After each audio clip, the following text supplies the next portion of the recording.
First off, good game, buddy. Good game, man. Kick-ass game. Yeah, it was. It was. Well, where to start with this one? That was, it was definitely safe to say we both had our holy shit moments. Because I think that's putting it lightly. Yeah.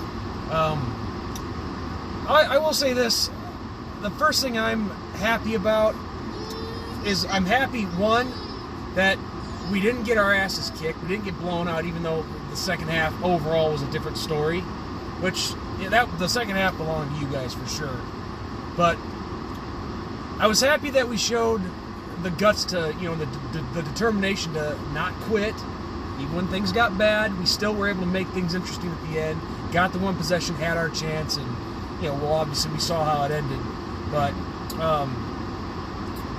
overall, I thought we showed that we can play with the top teams, but we're still not there yet, obviously. And also, I was just glad that we proved the dipshits and the Paul Feinbaums of the world wrong. That we were just going to get blown out. We didn't stand a chance. So those are the things that I'm happy about. Now let's hear your take of it, dude. Well, I think there was some definite adjustments that were made in the second half that should have been done in the first half, which did not happen.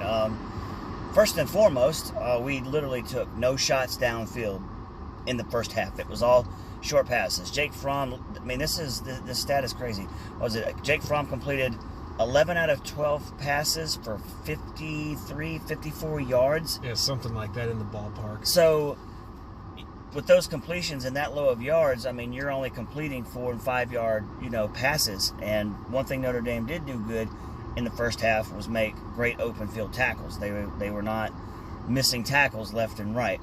But still, we were not taking any shots. That to me that would have greatly changed had we taken shots in the first half, because as we saw in the second half, Jake Fromm started throwing bombs, and Lawrence Cager, oh my God, like, talk about a breakout game. Like, Lawrence Cager came up huge, especially that end zone catch where he came down 1 foot and then immediately went out of bounds. That was great concentration. The running game definitely picked up in the second half as well, and I do think a big part of that was the success that Jake Fromm had through the air. All of a sudden, Notre Dame was like, oh my God, let's play back a little bit, and then success from the run. And overall, I mean, you could just sum it up with those two words right there, second half. That was the difference in this game. And, the second half belonged to you guys. That's really all there is to it. And I've seen this one too many times. And I'm trying not to be hard on my team after, a game that, we were supposed to get blown out in and we didn't. I'm happy for that. Oh, and thank you for the headlights. It's nice dude, like, I'm about to say, what the fuck, man? God damn. The extra light never hurts, and as I've said many times, the lights in here You know what? I didn't think I was going to need these motherfuckers right now. It's nighttime out here. I don't have to put these motherfuckers on, man.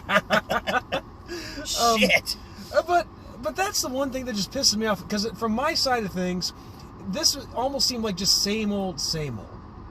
I've seen this many times with the Irish, where it just, the big difference is you guys made the adjustments at halftime. We didn't. Exactly. And we talked about that at halftime when we stepped outside, took a little break. We had a good 10-15 minute talk about the adjustments that I feel that we should have made, and holy shit, they actually fucking did it. Yeah. It worked. That was the case. That was a definite case, and that's. But this is definitely, I think, caught up to you. I mean, it hasn't caught up. It didn't really affect you in your first couple games because you played Louisville, and then you who did y'all play? New Mexico. The lack of run game, because what really took place in the second half too is we started playing great coverage. You saw the hits, like a lot of times the receiver, the moment they would touch the ball, our safeties came right up, bam, hit. Ball goes loose. The coverage, for the most part, up until that last drive there at the end of the game, the whole second half, we played great pass coverage. Where the fuck was that in the first half? I know. Yeah, it all comes down to this: adjustments, making the adjustments, and turnovers. We failed to make the adjustments, and you guys took advantage of two crucial miscues by Ian. Well, not just one by Ian Book, one by our receiver. Because the first pick that Ian Book threw right off the receiver's hands. Right. I forget who it was. I think it might have been Lawrence Keys. or maybe it was Claypool, I'm not sure, but it was right off his hands, boom, into the defender's hands. Then Ian Book, I mean, yeah, he was trying to force it, but your guys, was it your safety or your corner who just came in and made the nice play on the second pick? It's about the second pick. interception That was on the sideline. I believe that was J.R. Reed. If I might be wrong, but I believe that was J.R. Reed, or it may have been Devod Wilson. I can't remember, but I do believe it was J.R. Reed. I believe. Okay, so that was really a combination of a bad pass by Ian Book, but it was also a good play by Reed. Oh yeah, where the closing speed. Now I said, like we were talking about this on the way back to the vehicle. When Ian Book let that pass go, I mean the receiver was open.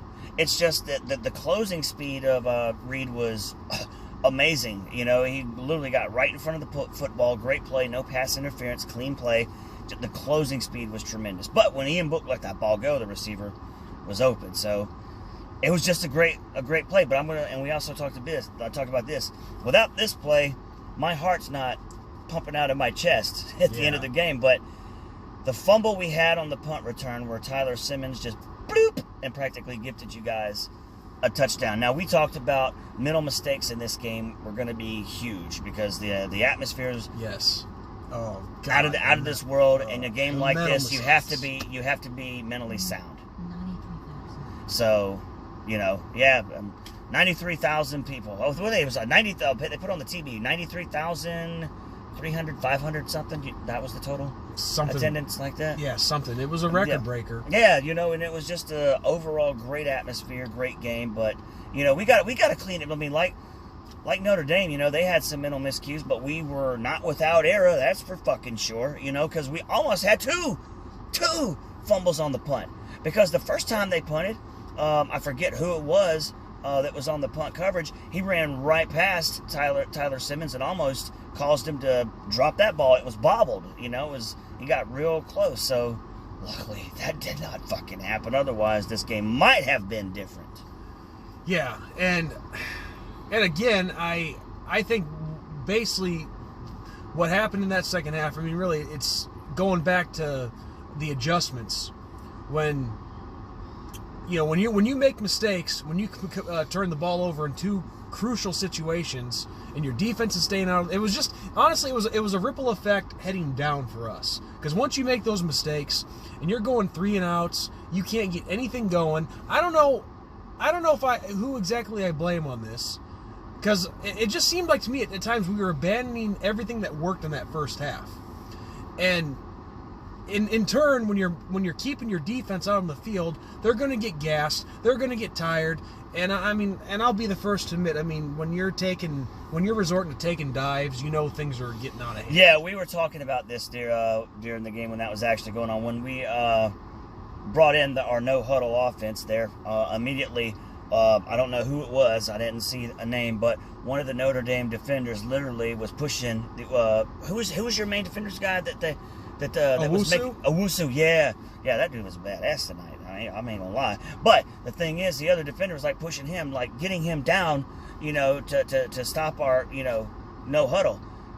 That's bullshit. You know, that right there, they should have thrown a flag for unsportsmanlike conduct for that. Because the announcers actually said, I think it was Gary Danielson that said it, that they could do that if the refs clearly spot that it's, you know, being done on purpose. I don't know how more clear that first time could be when the dude is pushing him down. That was purpose. Yeah, now the second one may have had a little question, but my problem with that one was where he's literally walking, looks fine, bumps Jake Fromm, immediately falls to the fucking ground, dude. It just, to me, I don't think it's a coincidence that the 2 times we went into the no huddle, it happened, and it never happened again. No, I'll be the first to admit, I think it really was an act of desperation on our defense's part. And it fucked up our rhythm. Yeah, well, that's the idea of taking dives, obviously. Yeah. We know that. But and to me, they should have threw the flag. They probably should have. They probably should have. I don't deny that. It was obviously a desperate act on our defense's part when they knew we were getting blown up at that time. They were tired. But again, I can't entirely blame them for doing that. I mean, if they're able to get away with it, then I guess I can understand it at the very least. But when your offense isn't doing shit for you in the second half after you did things in the first half that were working, it just it really summed up that second half. That second half was the complete difference in this game. And, you know, obviously, yeah, I'm disappointed that we lost, but I am happy that we did show that we can play with the big boys. But just obviously, as you said about the dogs, we have a lot of work to do. And even though it was a close score, I mean, let's face it, things weren't as exactly crisp as the score appeared. I hate saying that, but that's my own observation. Maybe I'm just still disappointed that we lost, but I will say this, and we touched on this on the way back too. The one thing that, even though I feel that we didn't play our best game, of course, one of the things I am happy with was how we contained Ian Book. Now we know at the last drive of the game, he had a couple really good runs that at least put you guys in position to throw that Hail Mary at the end. A couple good runs by Ian Book, but other than that, like all game, I think we contained him very well. We did not allow him to run wild back there tonight. I do think that was key. If I know we didn't get any sacks tonight, we got 0 sacks, but we did get some pressure that I think, how should we put this? That I think that it actually may have made him, I guess, panic a little bit. He was flustered. Flustered. Okay, he was definitely flustered. That made him uncomfortable. I mean, we didn't actually sack him or anything, but I think we just got enough pressure to force him to throw some bad foot, because not those 2 picks, but he did throw some balls out of bounds quite a few. I mean, we understand a couple of them were clear throwaways, but that was because of the pressure. But then there were some other ones he threw pretty bad, and I think the pressure probably kept him from running wild on us, like he normally would. Somebody else. And I just, maybe it's easier for me because I'm on the outside looking in and I'm not a coach, but I can understand all these short passes, breaking it down, but there were a lot of times I felt we really should have taken a chance downfield a lot more than what we did. Well, I mean, the first half, I think you guys were pretty successful. We were efficient. Yeah, we were pretty efficient, but eventually the good teams adjust to that and they figure it out, which you guys did in the second half.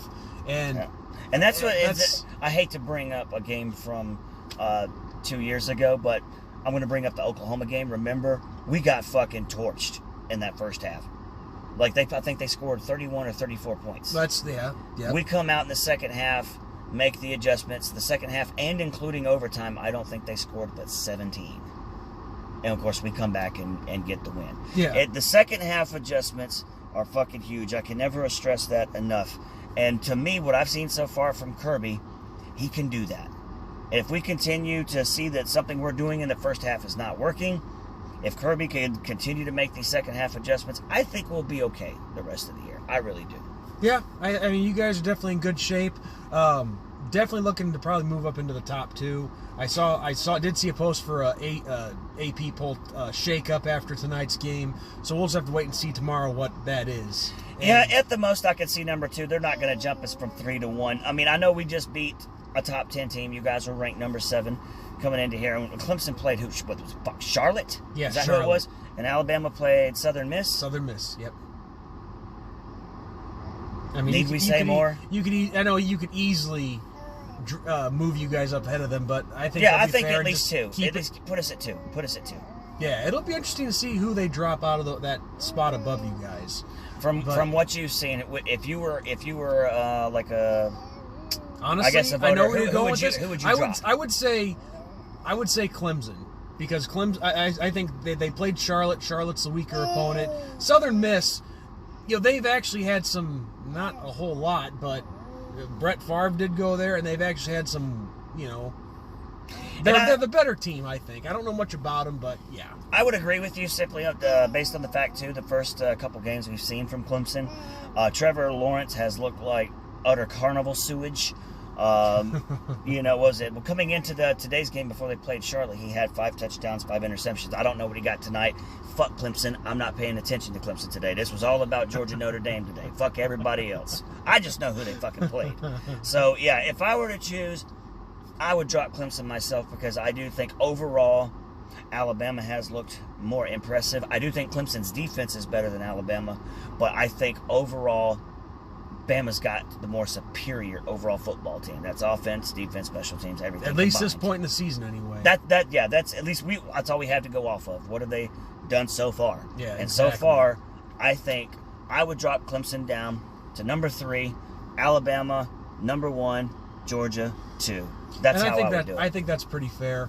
And holy shit, the lights are gone. Yes.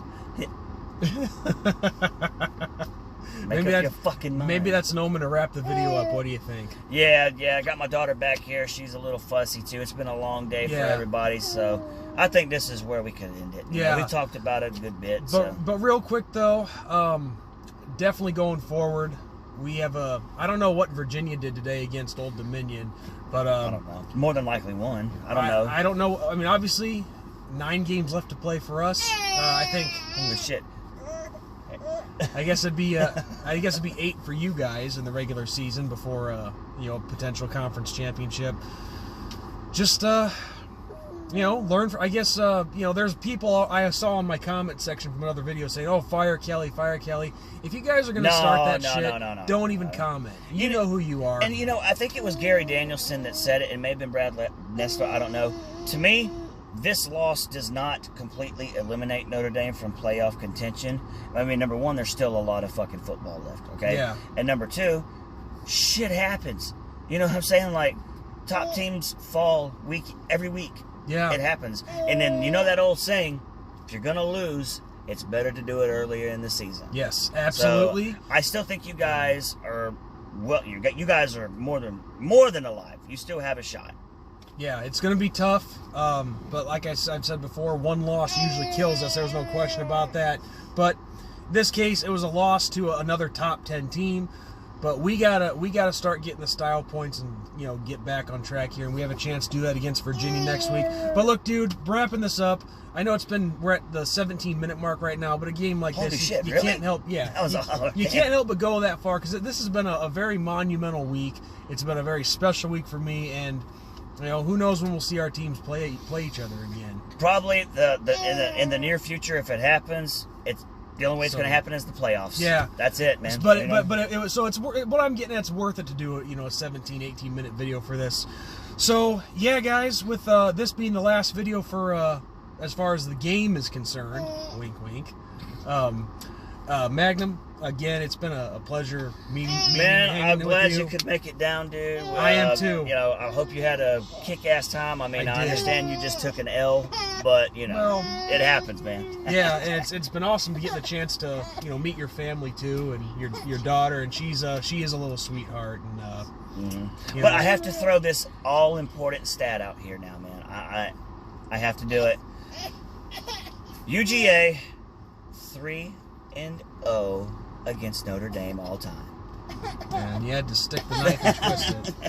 But I don't deny facts. And I'll tell you one thing.